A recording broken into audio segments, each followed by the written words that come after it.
But someone like around. That's a good thing, yeah. Oh, Yeah. it's like, yeah, it doesn't work. That's today?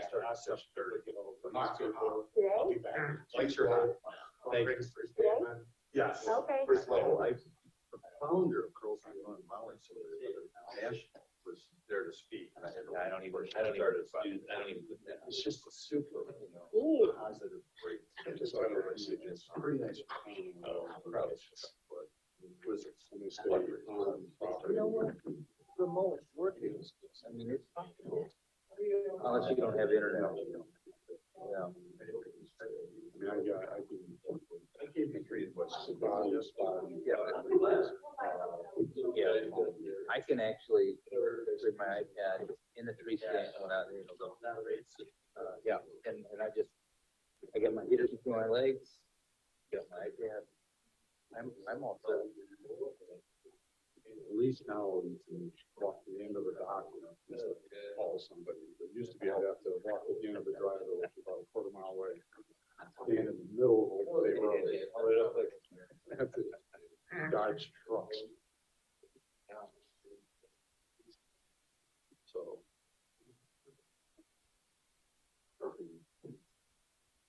Yeah, I have good service. There's no good service, not an issue. Yeah, you go through the Traverse City. And it's right on, not too far from 115. Yeah. Kind of like we're 115 and 37 kind of right in that corners. We're sort of like right in the middle of Gravely and Gaylord. So yeah, I know. It's like there's not a lot of woods around here. Okay, it's 8:31. We can go ahead and get started. Welcome, everyone. The first item after calling to order is setting the agenda. Are there any changes or additions? I have one. Under new business E, I would like to have 2023 meeting dates so we can have a discussion. Trying to clarify what we're going to do next year. Introductions and guests. You want to run through everyone, or kind of got the same group mostly? Yep, I think I see one new face.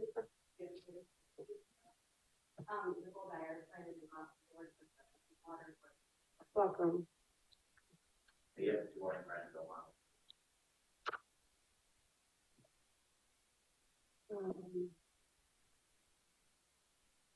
Item 4 is acceptance of the October 13th, 2022 draft minutes. Move to approve. Support. The motion by Jim, support by Tom to approve the draft minutes from October 13th. Any discussion? All those in favor? Aye. Opposed? Motion carries. Item number 5 is public comment. Anyone present tonight wishing to make comment at this time, or anyone virtually?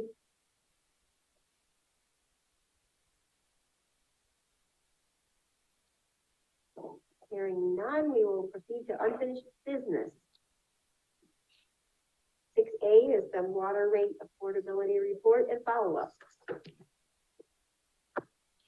Take it away, Brian. Thank you. Good morning on this wonderful November 10th, surprisingly warm morning. It's good that we have some of this. We'll really look forward to getting back to these in the spring and winter. So it's nice to have these mornings. But thank you again for meeting this morning. We appreciate the review of the affordability program and the opportunity that it presents for the Kalamazoo system. We know that just on all of our other discussions that there's a lot of details that yet need to be worked out. But I think the idea being that as a policy committee, we're really coming to you to discuss should there be an affordability program, and if there should, to what extent do you want to start with the program. And I agree that there's a lot of it's difficult to find any definitive metrics out there as far as exactly how many people will apply. I know we've set the eligibility threshold at the Alice level right now, And the idea being to just cast the net wide first to give a larger amount of eligibility, and we'll see who applies. I know that encompasses quite a few homes in the Kalamazoo area, so the potential is high. But the idea being, we'd rather have the potential high and see who comes in the door rather than shutting the door down, making it narrow to begin with, and making it hard to do. And I think the approach that we're going to be taking is, as with any program that's a support program, is we first have to, I think, make the program available, then see how many people we get to apply, and then decide if we need to put any restrictions or what limits we put on them. I think the goal being to try to help as many people as we can in a meaningful way. So for instance, if we started, let's say, at a $300,000 funding level, wouldn't make sense to fund 300,000 families at $1 each, right? That's an extreme, it doesn't make sense. So we need to figure out what that support level looks like. The lower end starting support level we had mentioned in the report would be somewhere around the $54 a month that would support water use and then the corresponding sewer use to get rid of the water after it comes out of a home. And that would only be for both sewer and water use. So of course, yes, we do have to modify things if we have a water only user or if there's a sewer only user as well. We can decide on what those details are. But I think the real question for the committee today is, does a program make sense for you? Is that something you want? And if so, what's the starting point? We should, again, start with at the beginning point. So with that, I guess I don't have any other details to add. As I said, there's not a lot of definitive metrics out there. If it's a program you want to move forward with, we'll start with it. We'll develop some initial criteria, and we'll have to see where it goes and adjust from there. But I think the important part is, do you want to start or what makes sense for the community? Do you see the city setting up the initial metrics? Or would that be something that when I say the city, the system,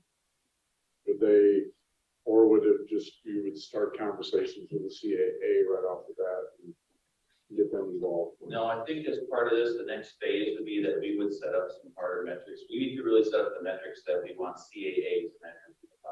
So we would utilize CAA as the intake mechanism, because again, the idea being that there are people that are going to CAA for other assistance, whether it's utility, it's gas, or it's home assistance or other things. So it's already a hub that they're going to. We would simply provide the metrics for them and say, okay, what people would qualify for the water assistance program, and then we would administer it there. It's very likely, let's say, for instance, that you have so many applicants that there's more applicants than there is money to fund at the $54 a month level. It could be then that we decide to go with the graduated assistance, where the lowest income people get more assistance, and as you get higher up in the income levels, your assistance decreases. We may need to get to that if the applicants get high. But again, that's the hard part, is we don't know how many applicants we'll really get until we start a program. It's the old ball field. You don't know how many people are going to attend the ball game until you start the ball game. Yeah, have you talked to CAA? You talked to them about administering this. Right. So there's some cost there, correct? Correct. There's a small administrative cost for their staff to do that. And it just seems hard. I understand you're saying we really can't tell how many people could be participating. That just doesn't seem realistic. Don't they have some idea of this is how many people we already serviced that would be in this level, and therefore we could say we're going to expend X, and to service them we would provide them with Y. Right. The problem is that CAA currently services people for other reasons other than water. People, because there is no water program, those folks that are asking for assistance don't ask for water assistance right now for CAA. So we don't know how many people would coincide. Again, you're talking CAA covers a large area. They cover all of Kalamazoo County plus, I think, 2 other counties, I think, local CAA does. Yeah. So what? 5 counties that they cover. So again, trying to understand all of their applicants versus what's in the Kalamazoo water system, there's no great way to correlate. I know, it's frustrating to not have hard data on it, but I think, will come very quickly once the program starts, and we'll just have to adjust accordingly. If there's something wrong. I'm sorry. Yeah, no. All right, so just a couple of thoughts I have about this is that, first of all, philosophically, the idea of like really making it as available as possible to a large number of people as possible, to me, I'm not sure if that's the appropriate way to approach it, because the hardest thing to do is crank a program back. It's a ton easier to notch it up. Say, hey, we've missed a category here. We really need to expand it, to whatever. I mean, percentage of poverty or AMI, that sort of thing. But you start with that broad, and then you say, oh no, now we're not going to include this group.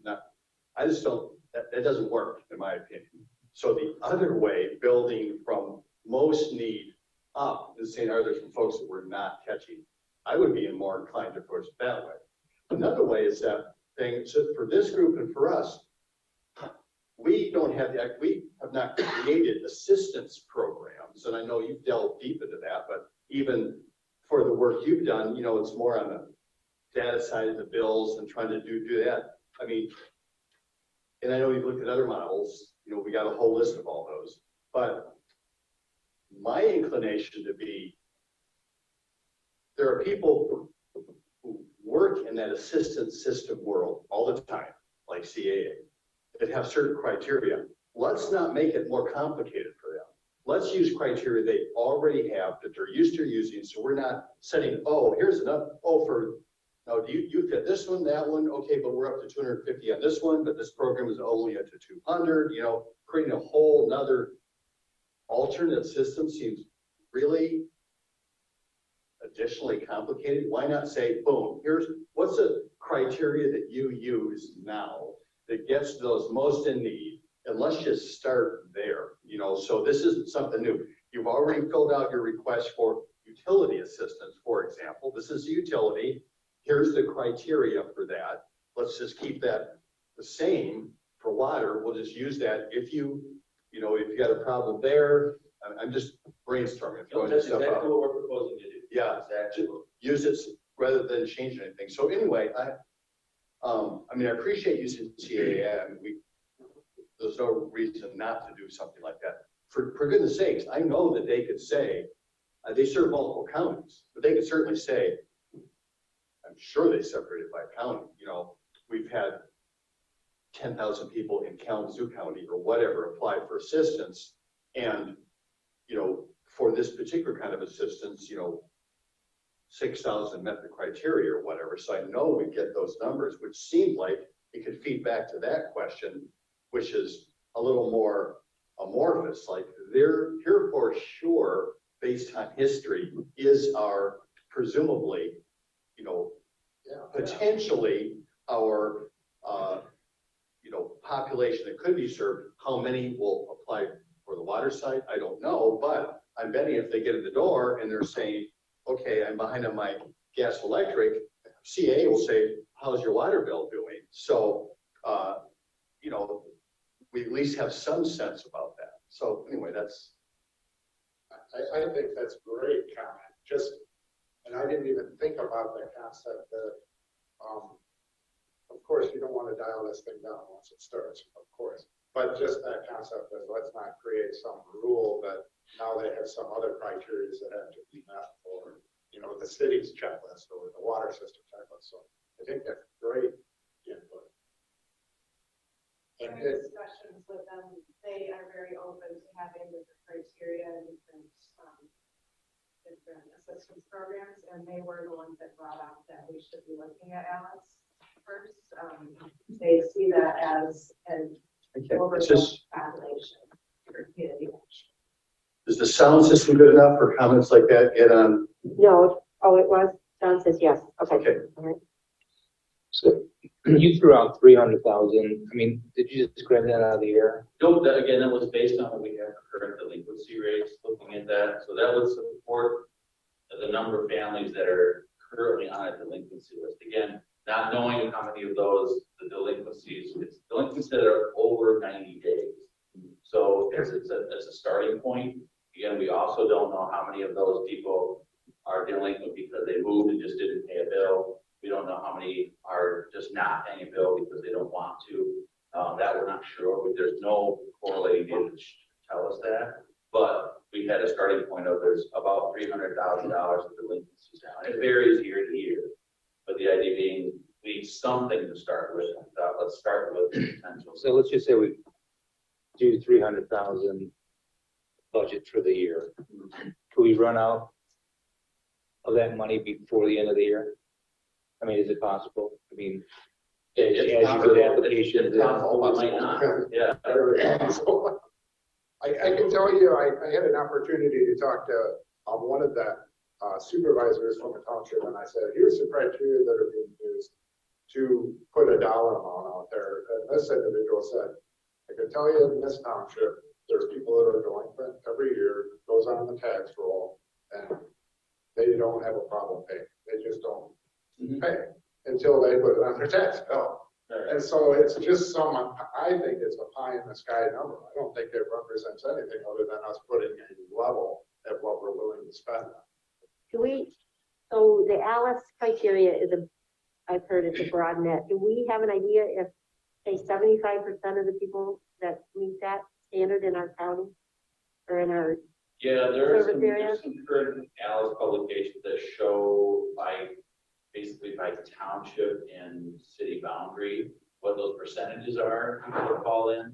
So I believe, for instance, well, again, it depends on the income level in the county and the municipality. It can go as high as, I think, for the city of Kalamazoo district, I think it's somewhere around 43%, I think, or 53%, something like that, would just fall under the Alice threshold. Now, again, that doesn't mean that every one of them will be eligible for this program. It's just that's a potential ceiling. And I agree with you 100%. It's a matter of deciding, do you want to set the threshold low and then open it up from there, or where do we want to set that? But I think I think you're correct in saying that, yes, the two questions that are before the policy committee are, one, does a program make sense to you? And what's a good starting point that seems reasonable? After that, we're going to have to adjust. John? I think there's a piece of understanding that needs to come to the table. I don't believe Kalamazoo places anybody's late utility bill on a tax roll at the end of the year. You do not. You're into that process. So then that would bring in the next question. What is the threshold for what you're willing to put on the taxes to see if you collect it versus what the need is there for, if it's all of it, then there is no assistance then. Oh, you're saying someone's delinquent. Correct. I think those are those pieces play into this as well. So while the townships that have the known players who refuse to pay a utility bill for a 12-month period and haven't laid out the taxes and then are going to pay it later at the next February tax bill, that is different than those that are currently in need of assistance to keep the utility at a level of affordability for their economical position in life right now. I think we've got to be careful that we don't mix those two pieces together while we decide if there's value and merit in creating an affordable policy for assistance for people using the wastewater system. And I think you're correct. I'm just saying that 300,000 is a number that is whatever. I don't think it's representative of if we set it at X. And I know we need to make a determination if we want to move forward with this. I'm not saying no. I'm just saying maybe it makes sense to get some information from CAA to say, how many people fit in this box to your best of your ability? Therefore, if we determine, we want to serve this level, what might it cost, rather than just saying anybody who qualifies. That might be, Oh, absolutely. 40% of the payers. That sounds a whole lot different than $300,000. Those are absolutely the next step. know, we just didn't feel like we should get ahead of ourselves. And, So I'm just saying, I don't know that that 300 means much of anything other than, Just a quick question for my clarification here, because it's easier for me. I get a little confused about the numbers. I know there was a chart in what you provided to us about 2 times poverty and 2.5 times poverty, you know, all that kind of stuff. What's easier for me actually to remember is AMI.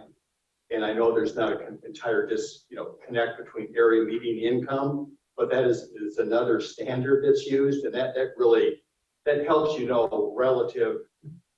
When you look at 250% of poverty, you're like, okay, what is that relative to the whole population? But if you say 50% of area median income, well, then okay, that's a number. I understand that, where that is relative to the median income area. So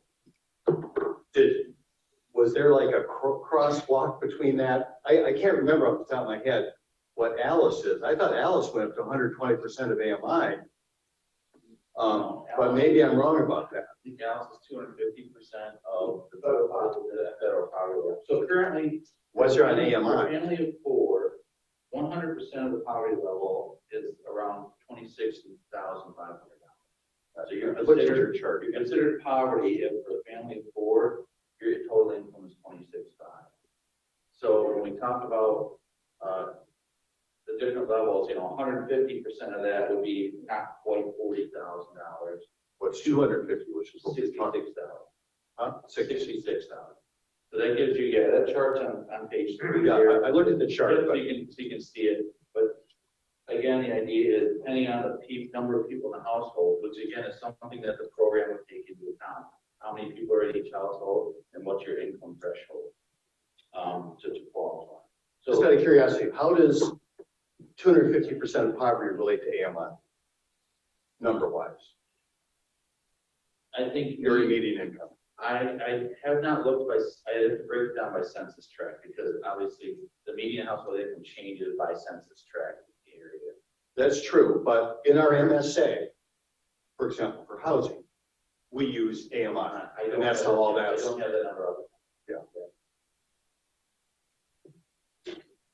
Brian, in these programs, is it an ongoing, let's call it reduced rate or subsidy to that household, or is it a lifetime benefit? So a lot of programs that you can come and apply, but it's not an ongoing benefit that you get month after month after month after month. But some, obviously that's.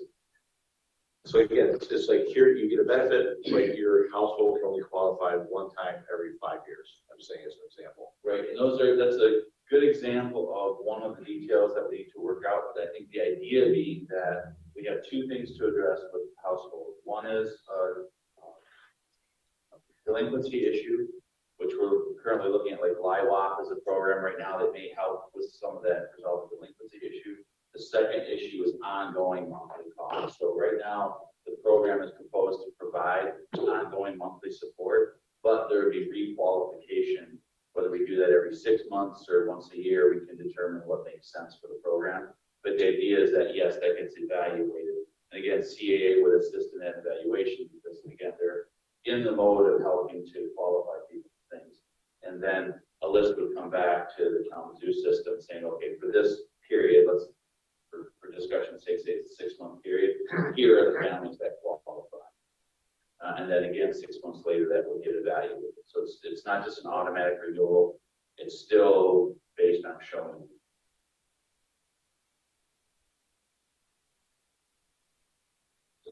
So I spoke with some supervisors as well, and I think there is general support for a program that has some standards in place to really hone in on the need. And they were also interested in a cap, having some finite amount. And based on the discussion this morning, I'm wondering, if we start lower at the federal poverty rate and start with that and then go up to 150%, evaluate in 6 months or a year. And then if there's still room to go to expand it. Yes. I agree with having a cap, but what I worry about is if you said if you have a dial that goes 1 to 10 and 1 isn't 300,000 but 3 million, then we've just suggested that we should spend $3 million on this thing. I would rather say, give a budget and let them work with it and say, what can we do for $300,000? And I'm the trickiness there. The good thing about yours is it's going to be, it's a consistent program. Everybody knows who doesn't qualify. But the value or the cost of that is unknown. In my example, the cost is known, but who is it going to apply to? And do we spend the $300,000 in the first month? Is $300,000 enough? It's going to be a learning experience. We just need to protect ourselves sort of on both sides so we don't spend too much money and have to raise 5% for this program. Or you first come, first serve, and you chop a bunch of people off, or maybe I know it's kind of getting in the weeds a little further down, but if someone owes about $75 and they qualify, you would forgive the $75, would you? You would grant them $37.50 or something like that to make them pay something, right? They would have to pay something.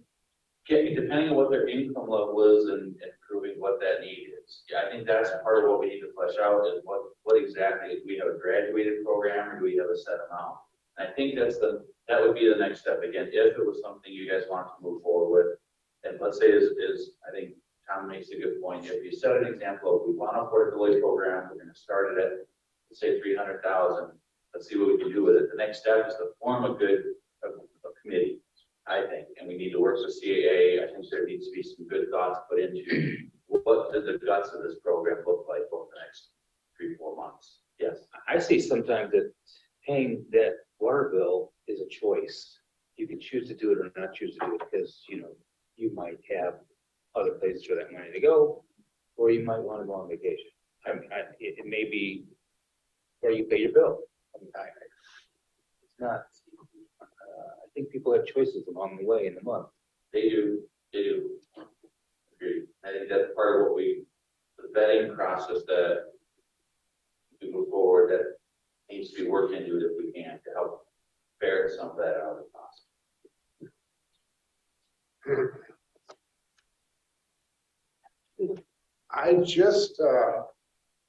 I thought it might be worthy of just understanding this. So you were talking about $58 credit was the bill? I think we had 50, just about halfway, $54. Okay, 54. And I just simply took 300,000 divided by 54, divided to get the bill every month, correct? So that could help 431 people. And we don't know what the need is. And do we say, yes, we'd like to move ahead with this, with the formulation of kind of a plan? It will relate to just a subsidy or whatever that might be, with the input of CAA to say the population could be in this range. I don't think we want to do this and then say, sorry, you're too late, is my thought. That we have a better understanding of who will fit in, so we're able to say it's not $54, it's 38. If we want to help that level of people, or we say we were willing to spend X, maybe some percent of revenue versus a dollar amount, as next year the rates go up 20% or whatever that might be. I'm just throwing out ideas, to move forward, to just kind of scope it out and say, here's kind of the underlying where we want to go and how many people do we want to help and how many need help? We have no idea. And so it seems like just saying, okay, here's X, make a plan. The idea is we need a starting point. Right. We need some starting point. And I think that's really the question. What's an okay starting point for you guys? And agree, but 100% agree, we're going to need adjustment because we don't know, is it enough, is it not enough? Is there money that the state would be willing to contribute at some point if we actually have a program in place? Can there be state or federal money contributed to it? Those are all answers that will hopefully come in line down the road. We need to start.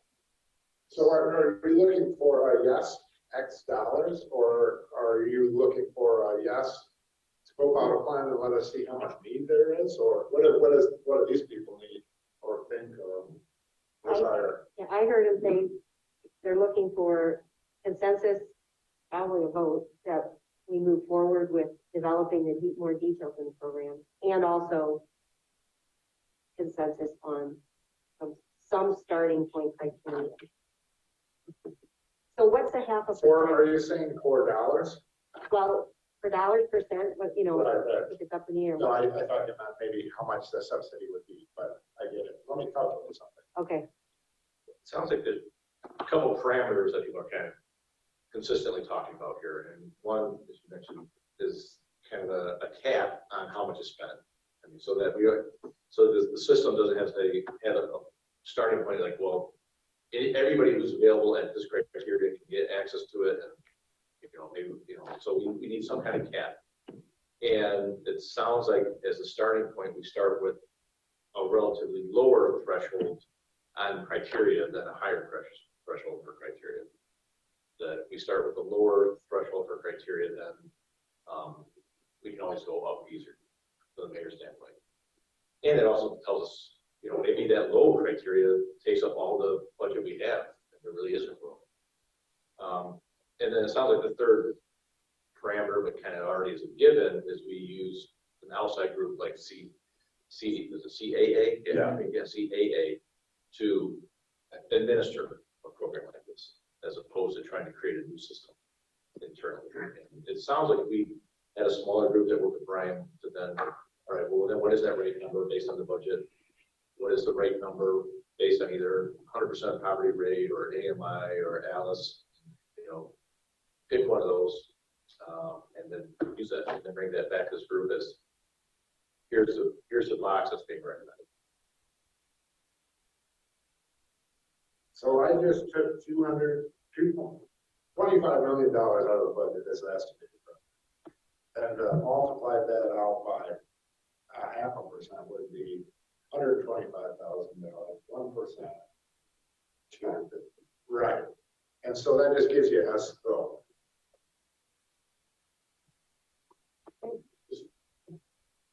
So I agree with what Jeff said, and just remind me, when we built our budget and built the rates accordingly, we didn't include an affordability program in that, is that correct?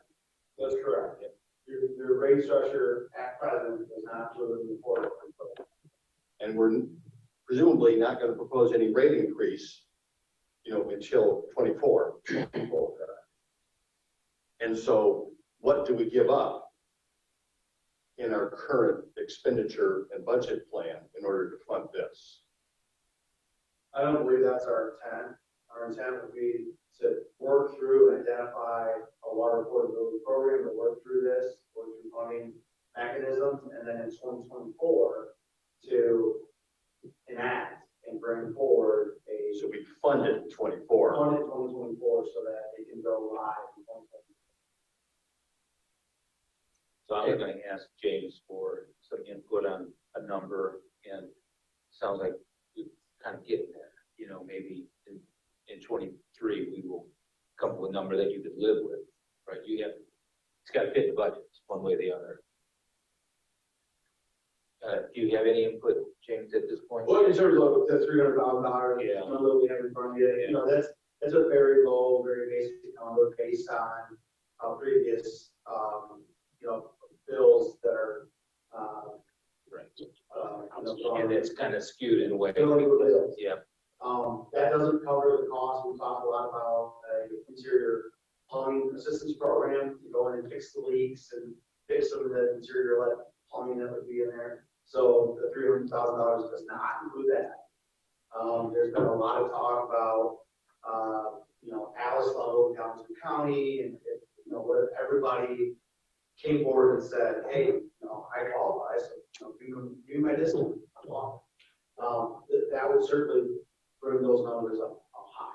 So I think, we'll have to come back with a better, more inclusive number of, if we set it at federal poverty, or if we set it at Alice and said, hey, anybody who's federal poverty can participate in the program, then it's just a matter of information. We wouldn't exclude it, right?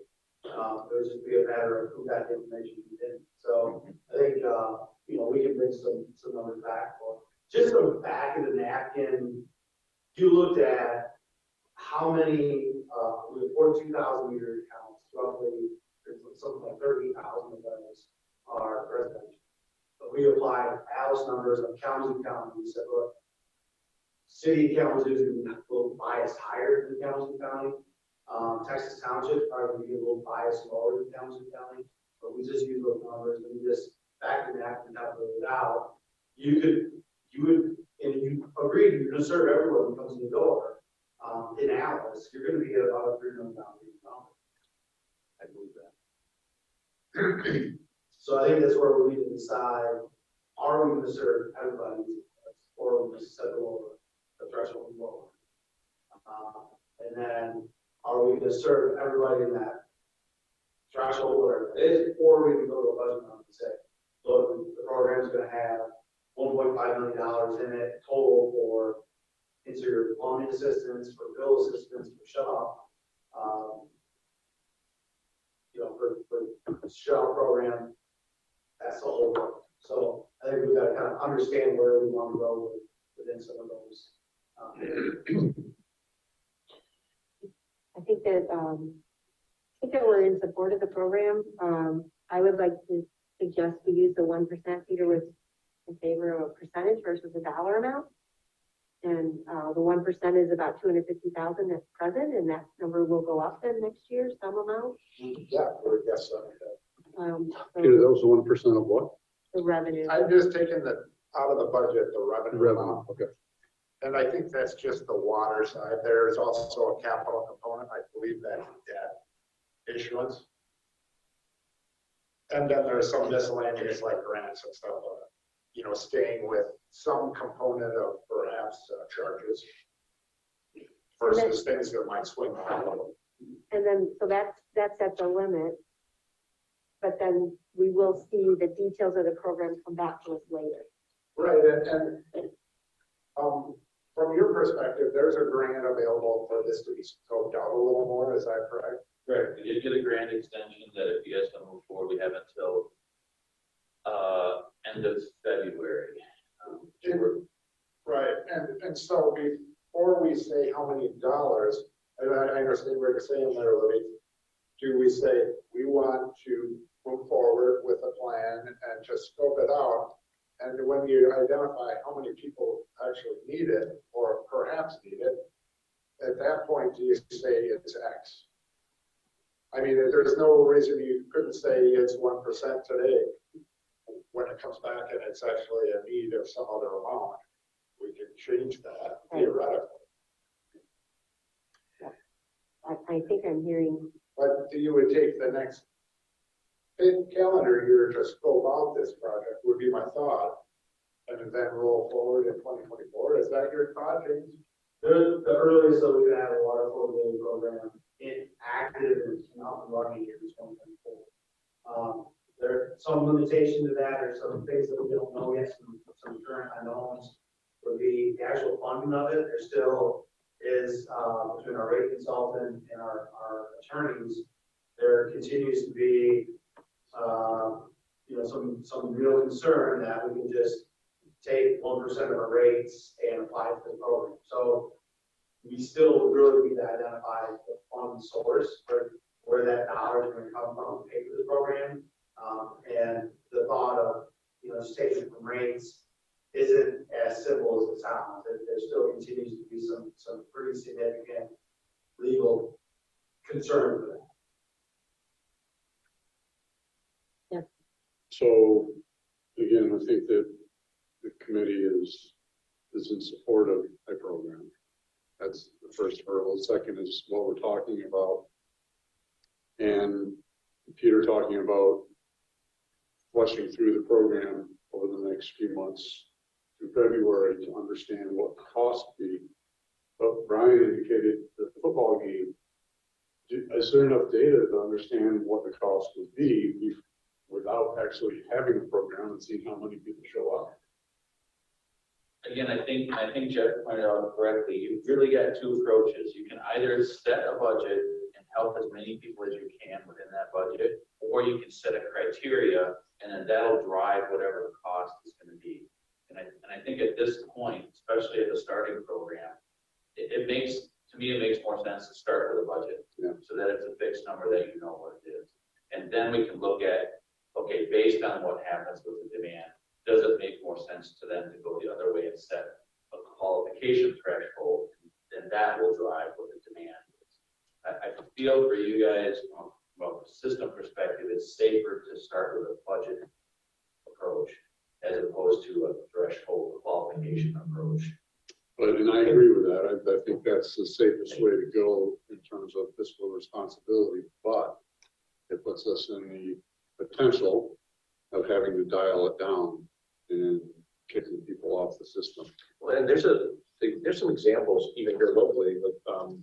Last few years, there's been some grant assistance to help people with their property taxes, but that's been a finite bucket also. So it's first come, first serve. Pretty much, but it's also over the years, they did exactly what you said, that like, hey, we need to add more to the bucket next year because we had so much demand.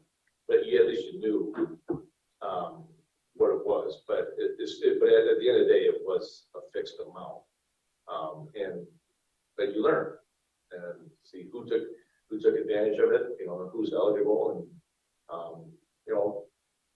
as the economy swings, you're going to have different demand on those types of programs, and so yeah, it's. So I like the idea of tying it to the system revenues, or something that it's a metric based on the size of your system. How much can you afford? Well, if we move forward with something like we would like to scope out the plan, we would like to know what could be served with 1% of revenue or whatever that might be. And you could come back and say, it appears that we would be able to assist people at this level of balance. I mean, This it level will give you of federal someplace. poverty, yep. So then you say, that's what we got, we want to serve all these people. Or you come back and you say, we can only serve people who are making $15,000 a year. Then maybe this group says that number should be different. But we don't even, you know what I mean? Otherwise, it seems like we're just saying, help some people with 300,000. But we don't know who they are, how many you're going to help, and how many have the need even. Yeah, but they have to apply, right? Right. And so there's people that, even if they do qualify, would never apply. Right, I totally agree. Yeah. And there may be a lot of people that could apply that would never have done such a thing, and they pay their bill every month. That's right. That's the choice. Right. And you may want to help them. I mean, they may be very, conservative with their money and they make sure all these bills get paid, and it probably would help them substantially, but they may very well now be paying every month. But we could say, go forward, here's at a 1%, this is what you would get. What can you do with that? And who are you going to help? Yeah. Maybe. Yep. Or some amount. I'm not saying 1%. I'm just saying that's what 1% of $25 million is. Do we need to take an action, or can this conversation sufficient, or do you want a motion? Contract right now. I was thinking a motion, the general direction we're asking. I don't know. Do we do a motion to support the design of a affordability plan and allow them to move forward to say, here's kind of how it would be scoped? And then based on what the need is, we make a determination on what you want to spend on it. So we are looking for official action to move forward. Yeah. So John, did you have something? Yeah, well, as I'm listening to everybody talk, I also know at the original presentation, the $300,000 was brought as a cap, focused on the delinquent or outstanding accounts. So affordability to me means two things. One, it's helping the city recover that income they may not get. And the second also, it has to be along the lines of conservation. That's the reason to go into the homes, to fix the plumbing, to change. So we're building with people the opportunity to be conservative in what they're using as a reactive measure to providing help, ultimately to get them to the point that Jim brings up, and that is to simply that we can assist their ability to make the decision to pay the bill in the end. That's what I see affordability having to be, not a level of it's 0.5%, 1.5%, somewhere in there. The focal point was started on what is delinquent. And back to the original statement, out there are those that will make the decision not to pay until it's placed on the tax roll. Set those aside. Don't worry about those. They're going to pay you. They're just paying you in a method that they make the choice that they feel they're in control of paying the bill when they want to pay the bill, how they want to pay it.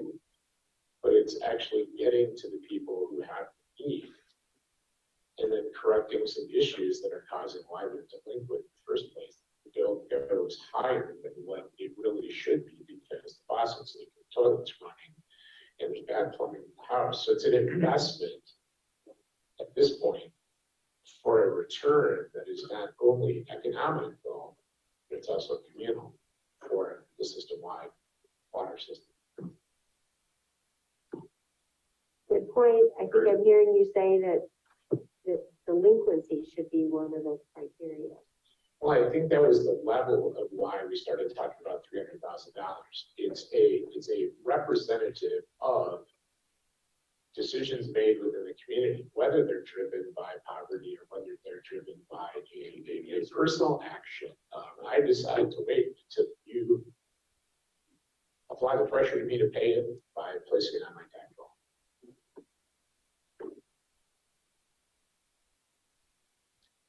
And then not to keep going on this discussion, but this whole thing reminds me a lot of like what you see with consumers energy. On one hand, they've got all these programs that help you lower your bill. Take advantage of this, lower your bill. You can do this. We'll give you some incentives. We'll give you some free stuff to help you lower your bill. But then for people who really need help, you can go to CAA. There's ways that you really need help with paying your bill. You can go get some financial help. So I would see us over time. We already do. I mean, the system is promoting conservation, but that's an excellent point that long term it's a two-pronged approach.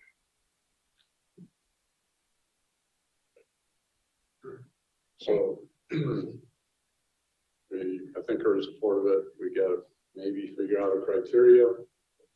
At least we need to have reports back as to how the program is being, the architecture of the program, because the program sort of has to be set and ready to go before the rate makers start working on the 2024 rates, because that number will have to come out of that rate. So we can't wait until, because I think we're now on the January 1st on the water side, right? Yeah.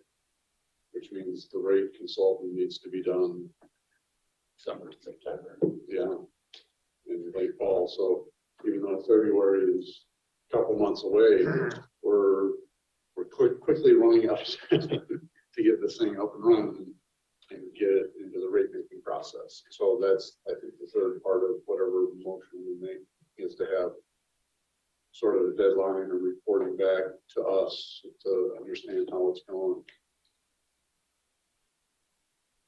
And part of our question, I guess, in looking at that again, I agree with, as John said, the $300,000 was one metric that we used as a starting point because we have hard data on that. The part of the question is that, which it's a 1% or 0.5%, whatever that percentage is, what feels, and again, not as a vote, but what feels like a comfortable potential starting point, just so we have some starting block to measure against. That, I guess that's what we're asking, is what makes sense for you guys, the potential starting point.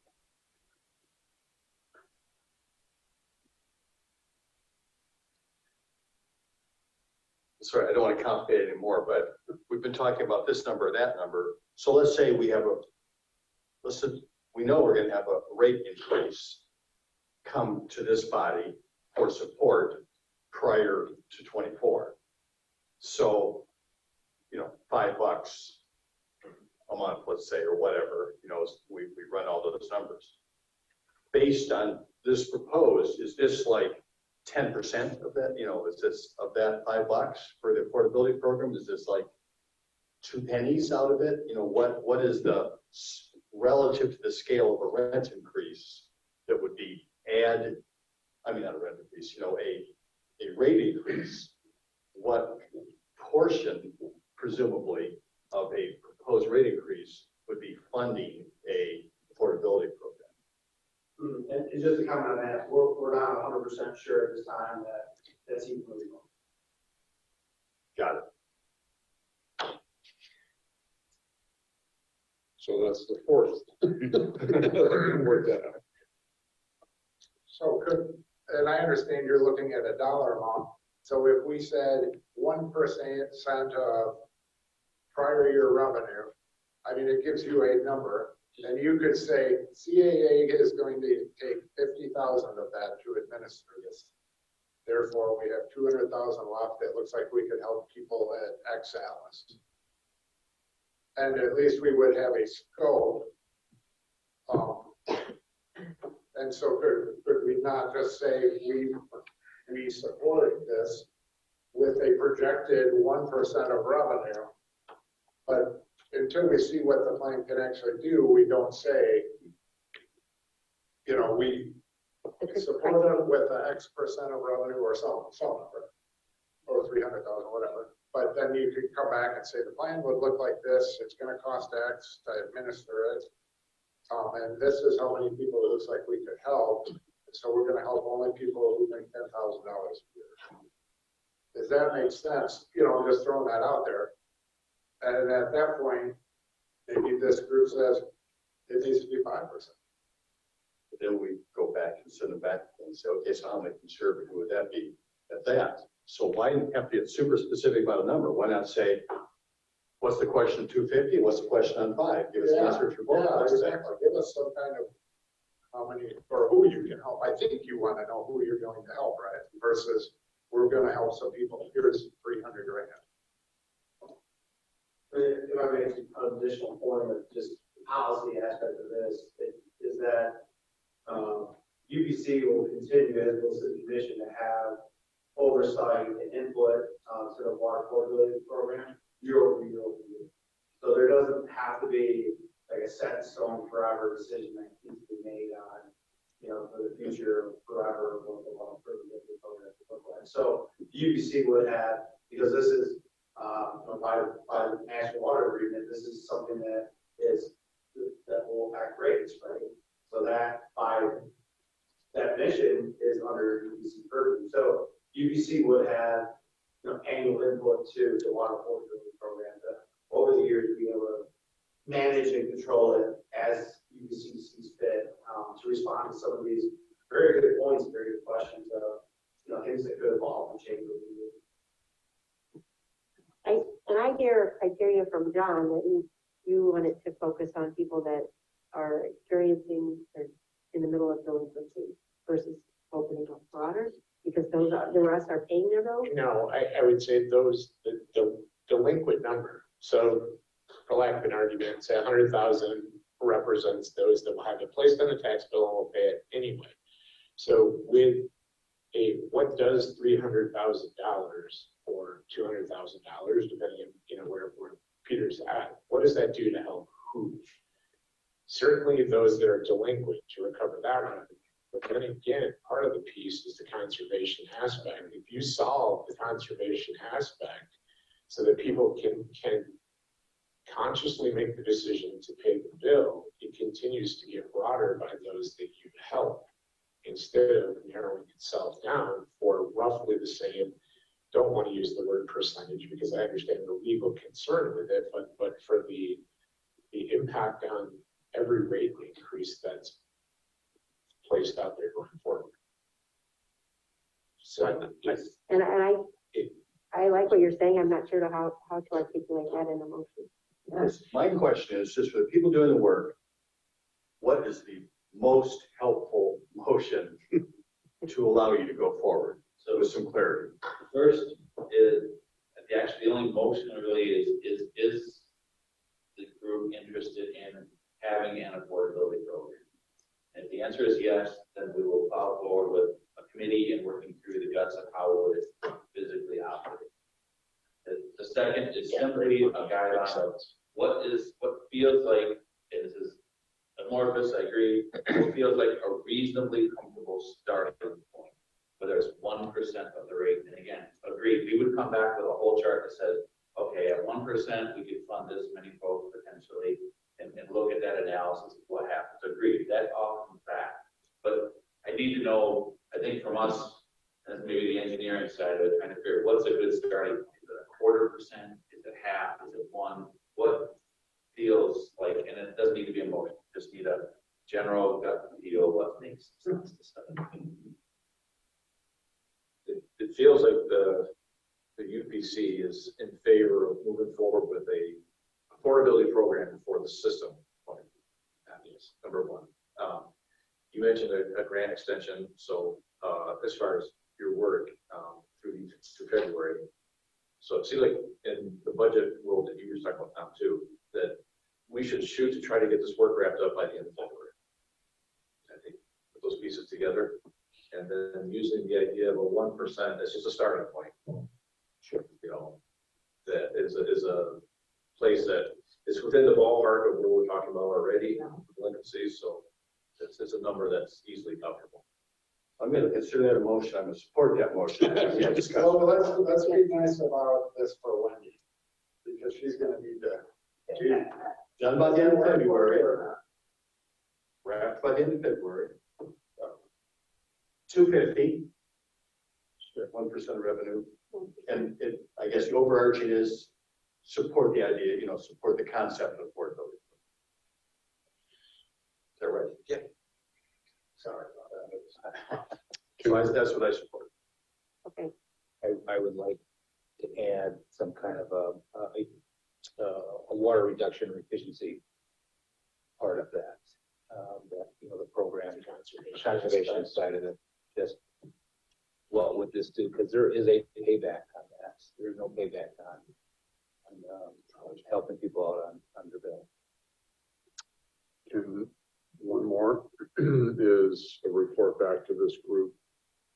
I don't know if the grant is through February, a final report would be March or February. February. So if that's in February, then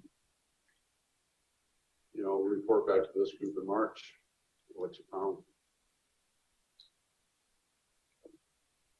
Since it's a matter, now it's time for discussion. So if we're talking about adding in the conservation piece, which I don't disagree with at all, is 250 a good number if we're talking about including some of those attributes in this evaluation? And I'm not sure if it is anymore. Well, I won't know, and actually that's, again, further discussion we're gonna have with community homeworks. I think that does a lot of that work now. They get some funding through fed sources and other sources to do some of those repairs. And so that's part of the next few months, is also pulling all those groups together and starting to see who's got what pot of money and what each of those, I guess, pieces of this system do. So the idea is we're trying to team with existing resources first before we look at putting money from this program into that. Are these friendly amendments to the motion then?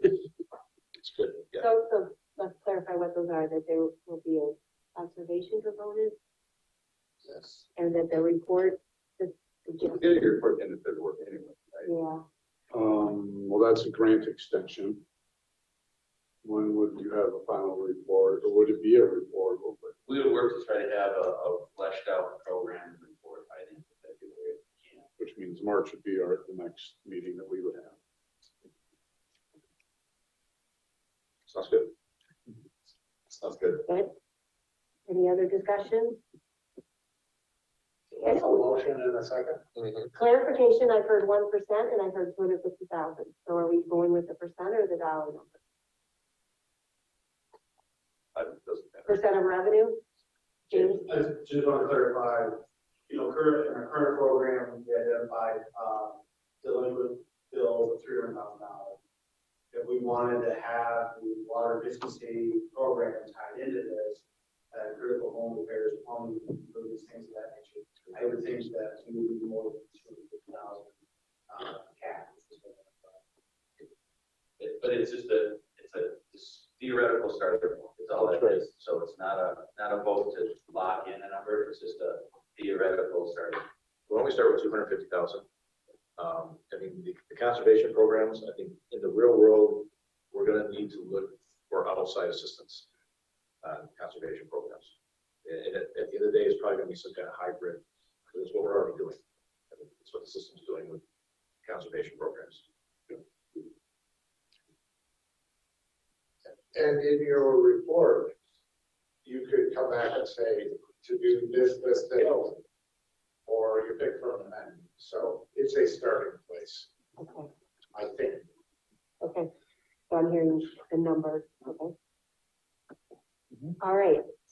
All those in favor? Aye. Opposed? Motion carries. Thank you all for this.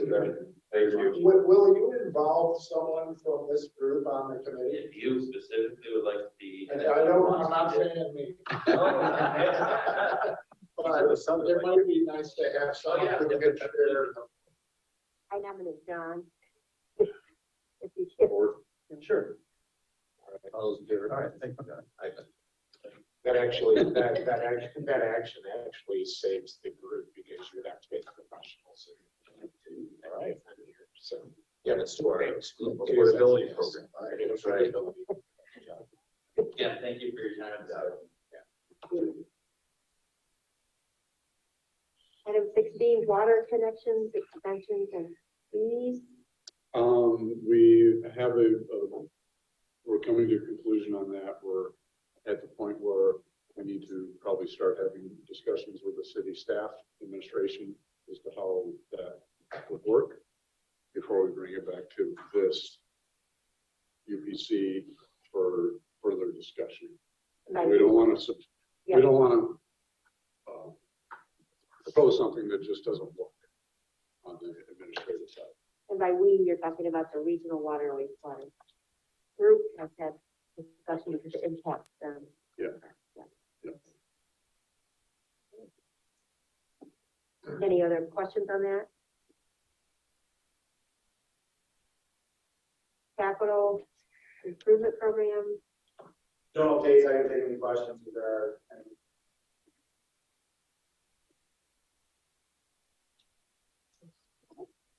the UPC appointment.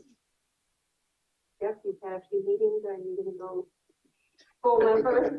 I think the intent still is that, we're gonna try to look to see if any other commissioners might want to be, and if not, another community member. But I will be happy to come as long as needed. So you're official member right now? I'm the city's alternate. He's the alternate. Okay. So that's official. Yes. Official alternate. Status of wage consultant, VOSHA pre-approval. Should be completed. Oh, okay.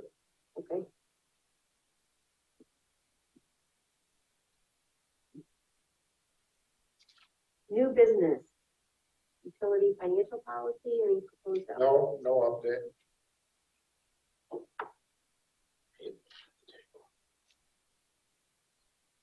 Professional invoice approvals, and we have some invoices. I move approval of the Radeville Hefner LLC invoice amount of $1,144.38. I'll support that. Motion and support, all those in favor, Aye. Abstain. motion passes 6-0 and 1 abstention. I move approval of payment of kind of Newhoff invoice amount of $469.01. I'll support that. Motion and support. All those in favor, Aye. opposed, motion passes 6-0 and 1 abstention. I move approval of the Bison Associates invoice amount of $630. I'll second that. Motion and support. All those in favor, Aye. Abstain. motion passes 6-0 and 1 abstention. Thank you. Update on financial data review. Peter.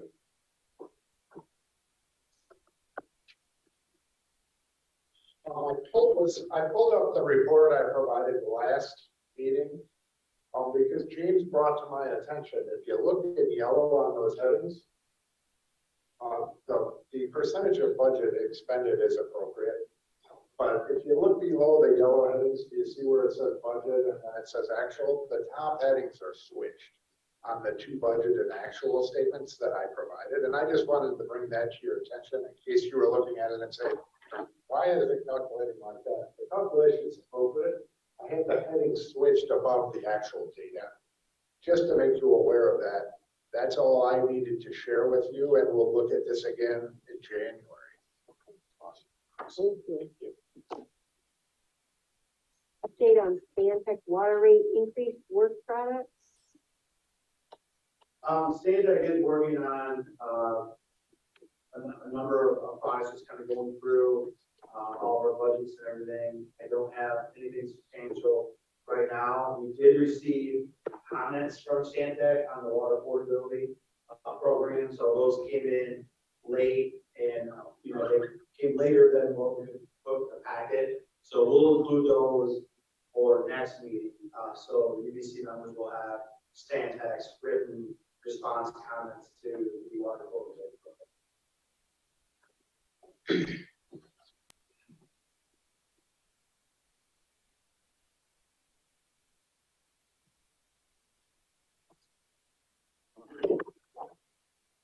And, so one question, I guess, on that. The Stantec, the work product, I don't know how the schedule is working or when they'll be coming to this group to have conversation. Is there any? That'd probably be in spring.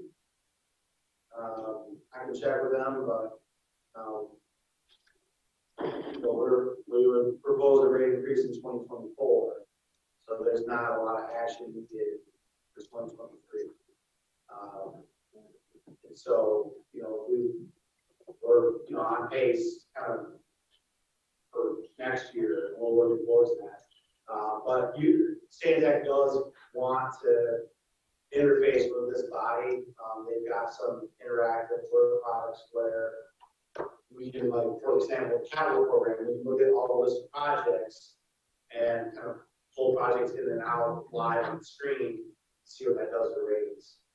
We can look at some other things such as staffing, take positions on their own and see what that does for ratings. So that's very beneficial for this group. So I'll see when they want to come forward. I just want to cautious on doing it too early because 2024 is still a bit away. Peter? I think the contract says something of the nature that they would be participating with us on a quarterly basis. Okay. And so I just wondered if I would be interested to have them perhaps at maybe the next meeting or before they come with a rate, just for a couple questions I would have for them. Okay. And if we did have them, I would ask that we would have them maybe at the beginning of the meeting. And if anybody else had questions, I would like to just have their thoughts on what they looked at as part of the work product. Is it going to be, did they see some substantial change to meet the criteria of the contract that they need to make, just to understand what's coming down the pipe versus here's the rate. Yeah, if that would be a possibility, I'd like to see it happen before we see it. And if others aren't interested, then we don't need to do that. I think interaction with a rate consultant on this body is a good idea. So for December or January meeting, probably. So at the January meeting might make sense because that would be the end of a quarter. And then we could say, oh, we know enough, we'll see you when you come in with, or whatever that might be, but I would like that. I think I'm hearing consensus. Okay, and then the 7E, the 2023 meeting dates. So I think we've had consensus that for the time being, we're going to continue to meet monthly with third Thursday, 8:30 a.m. Is that Third or second? second, sorry, second Tuesday. Thursday. Oh. You go first, yeah. 8:30, is this time and place still work? Frequency?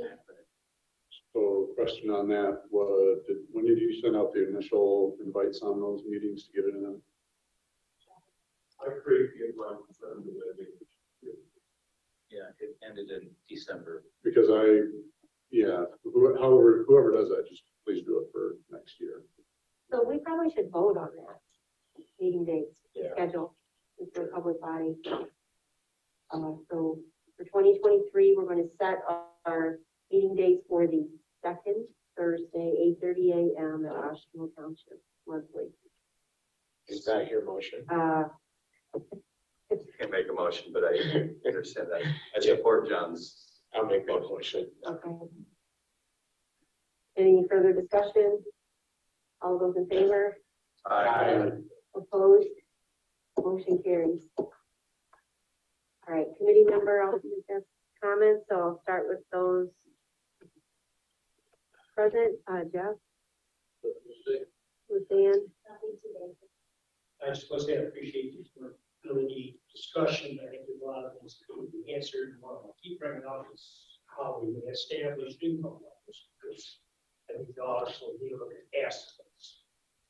You have people pay your bill, or they sell on some savings, whatever, or they get into their 401k. I'm retired for 10 years, but then I'm Social Security for 80. You know, there's a lot of programs out there I can qualify for, because you just don't look at your assets. One of them, there's affordability connection for internet, which I qualify for. You say, look at assets, so that what I think cost Social Security and $70,000 I might make here, I would qualify. Perfect. So you want to look at how they establish those levels. You talk about a couple other things, which I don't have to come out. What do we do with tax liens if we go into this program? It's still going to be in play. And townships collect a percentage on those bills.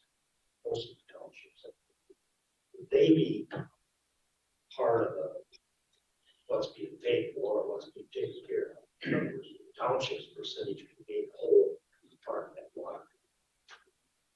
I think one of the things, not a lot of money, low dollars, it's increased, but just those are questions. Thank you, good points, and Brian, I think, took note of. I'm sure, yeah, that's right. Mark? James? Online, Rich? Yeah, I just was, thanks, everybody, but I was gonna ask James and Wendy if that affordability study that Prine and Newhoff did is on the web. I wasn't able to find it under those documents, so if you could just, if that belongs there, please put it there so we can access it when we need it. Thank you. Yeah, it's online, Rich. If you just Google Kalamazoo water affordability, it should be right there. Is it in the under the UPC documents? No, it's in a separate group of documents. Oh, I was under the UPC documents. Okay. Thank you. You can find my eyes with your request to be there, because I searched for it as well. And I think there are some handouts that were presented to the committee that I don't think are under that. Under the UPC as well. Brett, anything this morning? No, I'm good, thank you. Melissa? I'm good, thank you. Okay. I believe we have exhausted our agenda. Oh, let's see, committee member, sorry. I would just like to update, a few months ago, the UPC agreed to pay for oversizing of pipe for the Abbey Farms project. That's the pavilion project. Soon after that motion, the county gave them a $1.4 million grant for their infrastructure. So I reached back out to the developer that we had been talking to about the oversizing and asked, because in their calculation, their total utility costs, public utility costs was like 5.5 million, something like that. And they got $1.4 million worth of grants. And I asked them, I said, in that 5.5 million, did that include the oversizing, the extra depth for both the sewer and water? In this case, for us, it's just the water. And they went back and looked, and to their credit, they said, yes, the oversizing was included in there. So the 12-inch pipe was included in the $5.5 million. So had a discussion with James and Trevilian Township, and we went back to the developer and asked for them to, what we discussed, basically taking credit for that oversizing, because we didn't want them to get ARPA money for oversizing and then have the city and the township pay for that oversizing as well. So we figured a percentage, the reduced percentage of the oversizing based on the percentage of the grant. And so they've agreed to that. And we are just waiting for some final confirmation from city staff to let us know that, because they gave us a price, it's $500,000 for the oversizing. We want to make sure that the city staff consents that that's an appropriate number, and then we'll make that adjustment and move forward. So, and there was, to their credit, the developers' credit, they could have, we had no way to know whether the $5.5 million did or didn't include oversizing. They said it did, and they agreed with the reduction too. So Great. Anyone else? Okay, we have exhausted the agenda and we are adjourned.